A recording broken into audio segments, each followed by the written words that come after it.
All right, my friends, welcome back. It is time for another retro review reaction video.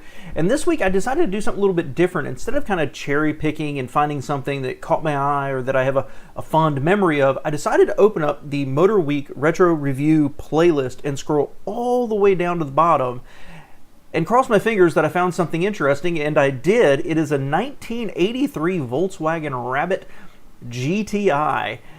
Let's get into this because I'm excited to watch this one. Thanks, Joyce. End of our futures class. Time now for our zoology lesson. Let's look at Exhibit 1. This is a jackrabbit, a common wild rabbit found mostly in the western bush. Jackrabbits are noted for their speed, agility, and ability to camouflage their appearance against predators. Oh, and they also seldom sit still. Now this, on the other hand, is your standard domesticated Easter-type bunny. Cute, huh? Well, he's perfectly happy sitting still and munching a few pieces of green. You might say that this little bugger is like another rabbit we know, the four-wheeled variety made by Volkswagen of America. A nice little car, and as we found out in our recent comparison test against other subcompacts, it's neither the best nor the worst in its class. But that mediocrity is nibbling away at U.S. sales and even threatens VW's assembly hutch in Pennsylvania. Solution? Why not turn loose the jackrabbit? Now, this isn't exactly the Western Plains, and that little car coming towards us sure looks like any other garden variety Volkswagen Rabbit. But wait a minute, it doesn't sound like a rabbit, and it sure doesn't move like a rabbit, at least not the kind we're used to. Sure enough, that's just what it is. But hold on there, though. I think we've discovered an entirely new species. This is the world's first ferocious cottontail, the Rabbit GTi. Okay, I'm going to stop there because what a convoluted way to introduce this car. Talk about a jackrabbit versus a bunny, and the Rabbit is the Volkswagen Rabbit is mediocre and happy to sit around, whereas the GTi is the jackrabbit version. Okay, yeah, I see where they were going with it, but they were really stretching it, primarily because the bunny and the jackrabbit are two completely different and incompatible species with each other. So anyway, I love the old Rabbit, or the Golf, as it's known around the world. I hope they show some more. Maybe I'll wade into this a little bit more, but it is tiny by today's standards. But to me, it's an achievement, and it's a little bit of a sad story. They moved to front-wheel drive, unibody. They did everything right and made a wonderful car to drive, and then the Japanese come along and just crush them in terms of sales. And it's always been kind of sad to me. VW was right there at the bleeding edge, I guess, of front-wheel drive compact cars. Part of it is to this day, I really like Volkswagens. I think they make some really handsome cars. I personally happen to think the Golf is just about perfect. It is, however, a little expensive, and I don't trust it in terms of quality. I know people who've had them, and they have been fantastically reliable cars, and then I know people who've had a lot of trouble with them, as a matter of fact. So this generation, one thing that's always stood out to me about it is just how well designed and how well proportioned it is. There's a lot of cars that, if you get Giugiaro involved, it ends up looking just a little weird. There were other manufacturers that were trying to do something similar, and the Golf just hit it. Whether it was Austin over in the UK or whether it was Renault in France, other people were trying to do this. They all ended up looking just a little funky. But I think VW absolutely nailed the proportions and the styling on this car. I really love it that much. This here is already the hottest selling sports sedan on European autobahns, and now it's finally being made in America, part of a strong effort to put new spring into Rabbit sales. First, let's take a quick look at the red trim grille, the excellent black finish, one of only 4 serious colors available, at the business-like air dam and the blacked-out fender flares, and those super-looking alloy wheels carrying sticky Pirelli P6 radials. That might be the last good look that you're likely to get because, like the Jackrabbit, the GTi seldom stops for long. Compared to the standard 5-speed Rabbit, the GTi is almost 2 seconds quicker from 0 to 60, an exhilarating time of 9.7 seconds, and boy does it sound good. The longest throw shift lever is connected to closely spaced gearing that produced a very quick time of 4.4 seconds over our 40 to 55 emergency passing test. The gearing is so low and the engine so willing that there's plenty of oomph left even in top overdrive. On American interstates, the Rabbit GTi will be a quick pleaser at getting on or off the ramps. A time of 8.8 seconds at 56 miles per hour over our 500-foot simulator rates at the top of our scoring card. Gone is the tinny sound of the old Rabbits. Here to stay, we hope, is the wheel-spinning excitement that only a quarter-mile time of 17.2 seconds at 74 miles per hour can bring. Okay, so I'm not sure. It's interesting to go back to 1983 and hear that 9.7 seconds 0 to 60 is exhilarating when, you know, mid-size four-door sedans do that now, right? But these are good numbers, and certainly for the price, right? These are good numbers back then. Interested to see what they say about the braking. Let's watch. A bigger clutch meant we could do this all day long without any slip or worry. Under the hood, there isn't much to tell you that the standard fuel-injected 4 has been bored out 65 cc's to 1.78 liters. That translates into 90 horsepower at 5,500 RPM, 22% more than normal, and a full 10% more torque. Our car didn't have the available air conditioning, and frankly, we didn't care. Why, we might even go so far as to say, don't order the AC so you can save weight. One thing, a lighter car meant that through our low-speed switchback, the GTi was outstanding. Steering response, unchanged from regular Rabbits, was aided by better McPherson strut calibration, larger front and rear anti-sway bars, and spring rates 22% stiffer than normal. And in our high-speed emergency avoidance test, the GTi was the epitome of smoothness, which is a good way to describe the car overall. But all this doesn't mean the GTi is harsh on normal highways. We were very impressed at the way it absorbed bumps without a thump. Plus, a noise level of 70 decibels at 55, while only average, is better than most higher performance cars. Interesting. So, you know, the GTi made a legend for itself by being quick and nimble. It's ridiculous to hear those numbers from that engine these days and to hear people raving about it. You know, 1.8 liters and 90 horsepower. Woo! But at the time, this was the hot hatch. This was the cool. This was cool and affordable sportiness without getting crazy about something. And you know, as much as I like my Japanese cars, I've always found, not every single one of them, don't get me wrong, I'm not trying to make too blanket of a statement here, but German cars just feel different.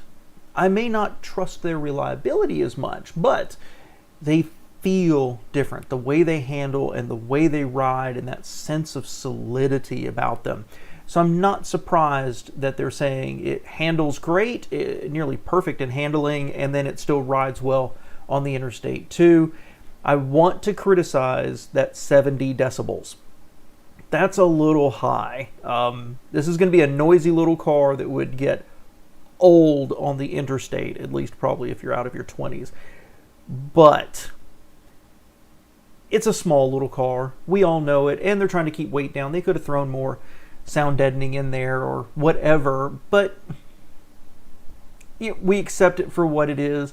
Unfortunately, they're comparing that 70 decibels to sportier cars, not family sedans, and it would really fail there. But I don't think anybody buying a GTi is really like, oh, should I get the Oldsmobile or the GTi? As for that traditional Rabbit selling point, fuel economy, you hardly lose a thing. The EPA rates the GTi at 26 city and 36 highway. In actual practice, we registered 32, only 1 mile per gallon less than we experienced on the regular Rabbit.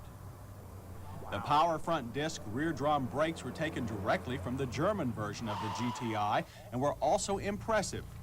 From 30, low-speed panic stops averaged a brief 31 feet with no lock or fade and a solid feeling pedal. The story was the same from 55, with an average of 6 panic stops measuring 114 feet, well inside our short range. That's a fantastic number. It really is. I've started to say on these that really 115 is the magic number for me. 114 is great. That, however, was rather exciting. At least they didn't comment on how easy it was to control, even though everything locked up and there's a cloud of smoke at the end of it. It stops. You know, and this is 83. We're not having ABS installed on these things yet. And it slid and pulled a little bit, but that looked very controllable to my eyes. And let's just say that gas mileage number, that's really good. That's really fantastic. There is something to be said for a low horsepower, tiny car of low weight and no real rear crush zone, it looks like. Yeah, mass is the killer. And wow, only to lose 1 mile per gallon. And they said, I think the engine made 20% more horsepower. That's really impressive. Although some may find the non-power steering a bit muscular for parking, at least you won't complain about the 32-foot turning diameter, among the lowest on any car today. The GTi's interior is refurbished Rabbit with some important additions. Despite the loud fabric, the hard front bucket seats were generally well liked. The main dash includes a big tachometer, where the oversized clock used to dwell, along with water temperature and fuel readouts. Interesting dash. Again, let's roll it back to 83 here. I quite like it for 83. Lot of plastic and looks like a lot of joints, but it's okay. It's all right. You know, I like the gauges. My Volkswagen was somewhat similar, and with all the little lights, you know, what do you need? You know, here's a light for everything. You don't need a bunch of gauges. Radio up top where you're going to get it. Heater control underneath, and then this huge hole just sitting there, because you'll notice there's no center vents. Now, I know they said this car doesn't have AC, but there's no vents in the center here. Just looks like the one here, and I guess one on the other side. I guess VW just thought it was too small. They didn't need 4 vents in the front. And I'm sure it's a GTi thing. They've got these gauges down here on the floor. That looks like an afterthought to me. But ergonomically, I have no problems. I don't love the steering wheel. That's just me. I really don't love it. But overall, I kind of like the interior. It's a little too rectilinear, let's face it. But for its time, I think this is a pretty good looking interior. Rest of the meters, both oil temperature and voltage, as well as a smaller clock, now lie on a small console below. We'd rather have them up top, but this location is an acceptable compromise. Unchanged is the huge Rabbit carrying capacity, with a seat that folds completely forward. Under the cargo floor is a full-size spare. For some reason, it turned out to be a completely different brand of tire from the ones on the other 4 wheels. But enough euphoria. What about price? One of the reasons Rabbits have sold so poor of late is they're perceived as being too costly when compared to their mostly Oriental rivals. The GTi is based at $7,990. Our test car with vent windows and a good but overpriced radio comes in at $8,600. So add another $650 for AC and you'll still have a car that can't be touched in performance for almost half again the price. It goes, it handles, it stops, it does it all. And if Volkswagen of America would just make all its domesticated hares like the GTi, their fortunes have just got to multiply. The Volkswagen Rabbit GTi, that's some car. Well, obviously they missed the boat on that one. VW has had ups and downs and minor ups and more downs, and they closed their factory, and Had a lot of quality problems, and it's so interesting to go back to 1983 and think that people were looking at, you know, an $8,000 car and being like, "Woo, that's kind of expensive." Also hard to believe that a radio and vent windows took that thing up to 8,600. But anyway, good review, good car. They could have spent some more time on the interior. It's one of the things about Motorweek that's always kind of killed me is I guess it's as they've changed over the years, you know, here's the access to the rear seat, here's the space in the rear seat, here's us folding down the rear seats to expand the cargo area. Where's that final piece where they're like, here's two of its competitors you may consider, right? And maybe there really wasn't a competitor for it here in America, but maybe talking about the Rabbit and I don't know, the Civic and the Corolla, and comparing base prices and then showing how much more you're getting. I don't know. There could have been a lot more to this. Didn't love the seat fabric, but I don't know. I kind of like that VW uses some wild seat fabric sometimes. It always looks pretty cool. So fun trip down memory lane. I don't know I would want to own this car. That's the thing. Well, I really like the GTi. I don't know. I just don't think I'd be happy with one long term. Number one, it was only 2 doors. I like 4 doors. Ease of access to get to the back seat and throw things in. That's the big one for me. I'm one of those few people out there who were like, yay, they came out with a 4-door GTi. I think this would be droning and noisy, and even if it was brand spanking new with a manufacturer's warranty, the only way I'd get one is if it was $9,200, $9,300 today.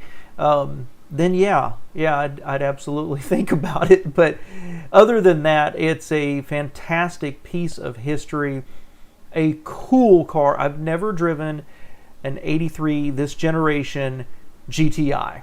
I've driven a Rabbit, but not the GTi. And the Rabbit was a hoot. I loved it. Didn't have a lot of power, but it was a hoot. Much more entertaining than its Japanese counterparts. Let's put it that way. But anyway, if you've got a fond memory of the GTi, let me know below. But I appreciate you being here, guys. Thanks.